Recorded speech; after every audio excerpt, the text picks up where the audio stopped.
Last December, hundreds of scientists met in Montreal and read their papers to each other.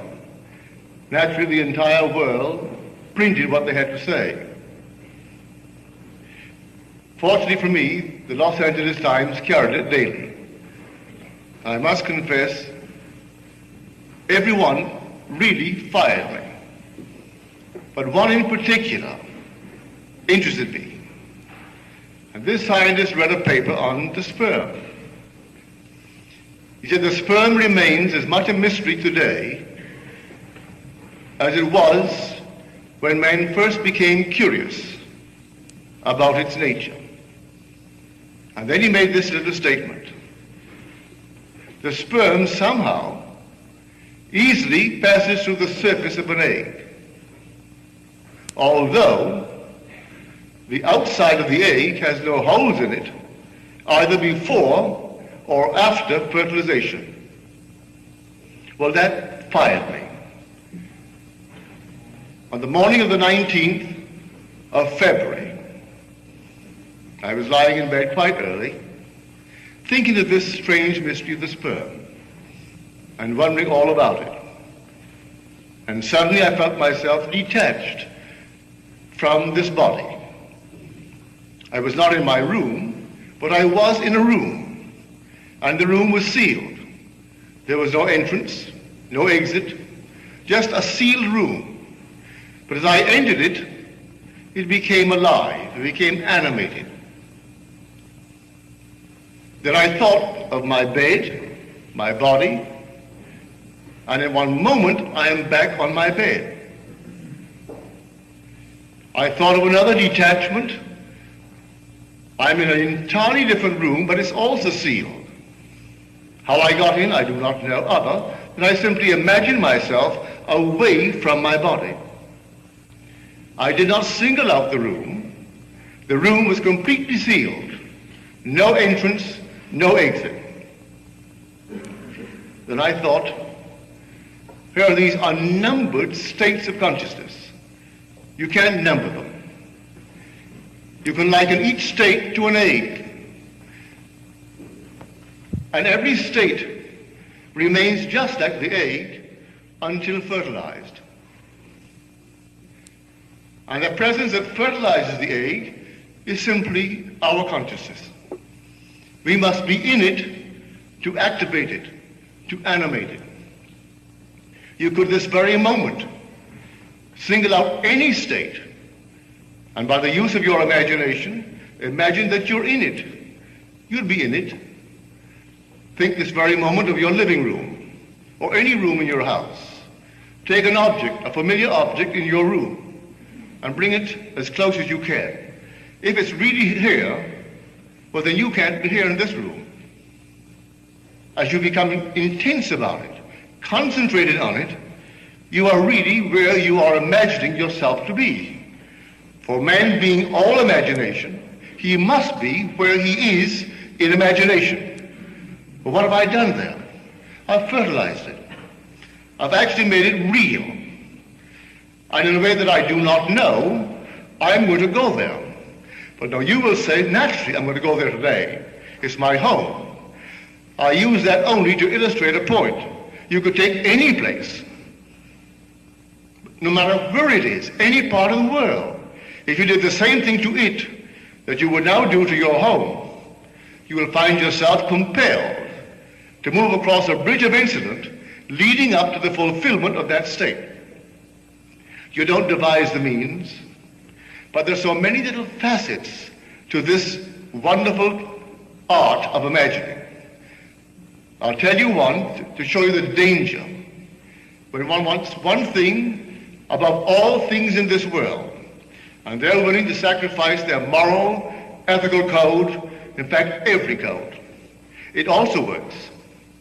That's why I warned you in my last book, I can only acquaint you with the law and leave you to your choice and its risk. And I mean risk. I call this lady a friend. She is a friend. I'm not here to judge anyone in the world. And she is my friend living in New York City. When she was a young girl, she was as poor as a church mouse. She had nothing. Her only claim to recognition was the fact she descended physically from the Adamses, our presidents. And she was very proud of that fact, very proud. But she had no money. The one thing she wanted above everything in this world was money. And I don't mean a few $100,000. I mean money, in the true sense of the word. To the disgust of her parents, she used to always pretend she had fabulous fortunes. She is not, may I say, a good-looking lady, either in form or in feature. Nice in many other respects, but you could never accuse her of being a beautiful woman. But nevertheless, she dreamed the state, and she just simply wanted money. At a party one day, she met a young man, just a few years her senior. He had money, multiple millions. She had nothing. She had a physical line leading to the Adamses. He had oodles of money. His line led to one of the bishops of New York State. I do not say this to in any way discourage you in your admiration of some bishop or some man of the cloth, but his grandfather was a bishop in New York State. He knew all the lovely parcels of, well, real estate, where tomorrow, if you could hold on to it, what it would be worth. And so here's a bishop of the church. Instead of taking care of his flock, he was taking care of his pocket, and he left millions to this man's father, who in turn left it to him. My friend only wanted money. And so in no time flat, they got married. And they lived for 21 years in intimate hostility. Really. Solid beyond measure. I wouldn't dare discuss it from the platform. So at the end of these 21 years, they called it the day and divided the millions. She still wanted more millions. She could open Tiffany with her diamonds and her jewelry. Still wanted more. She had a little cousin who always worked for a salary. But he got in on the ground floor when our huge big corporations of the day were being organized. Saved his money, he was a bachelor, he lived alone, very frugal, and he bought a little bit of this stock, a little bit of that, never touched it. It split and split and split and split. Year before last, he had the presence of mind to die. The only member of his family that would ever see him was this lady.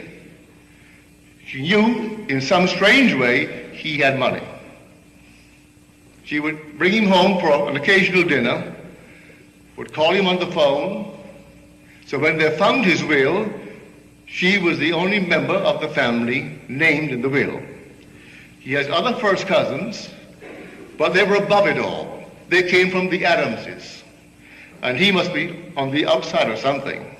But he was not what they would cultivate. When the will was read, my friend and my friend alone got it. The last estimate, they're still finding it. He put it in this bank, in that box, in the other box, well over $1 million. The stocks and bonds are worth, and she got it all. Now her cousins aren't speaking to her because she got it. The price she paid for money, I hope that no one here would be willing to pay. She could have had all the millions she now has, plus happiness.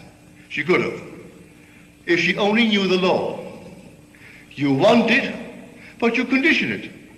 You want it with dignity. That statement of Millikan. I have a lavish, steady, dependable income, consistent with integrity and mutual benefit. That's our great Millikan. He was a poor boy too, and he grew tired of his poverty. And the story is told me by the one who interviewed him after he got the prize, the Nobel Prize, in this cosmic ray studies.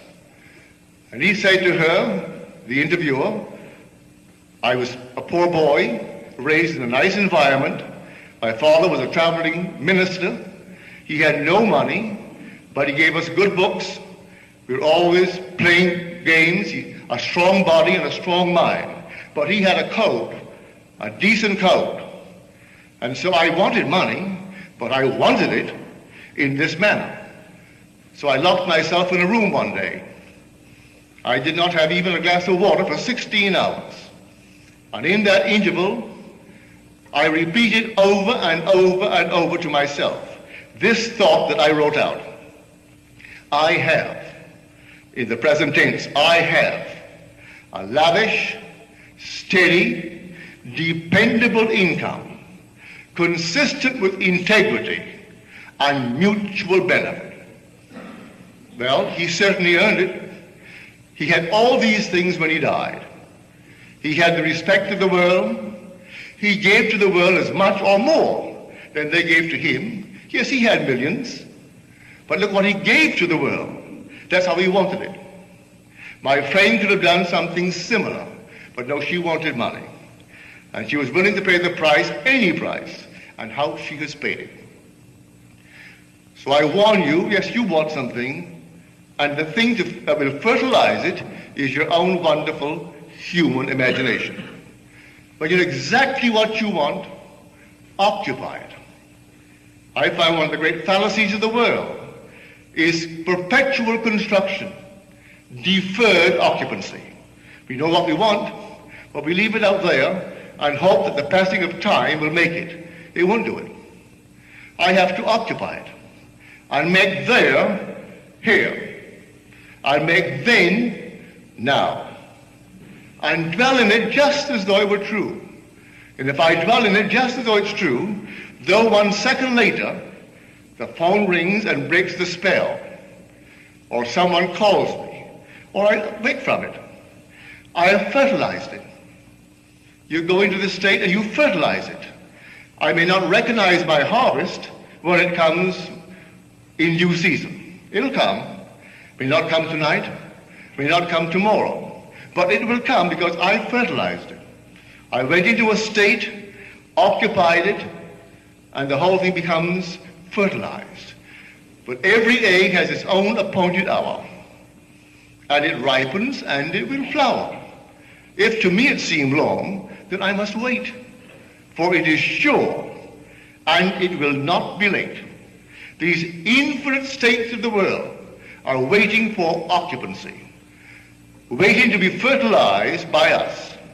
That's why we must become so extremely discriminating.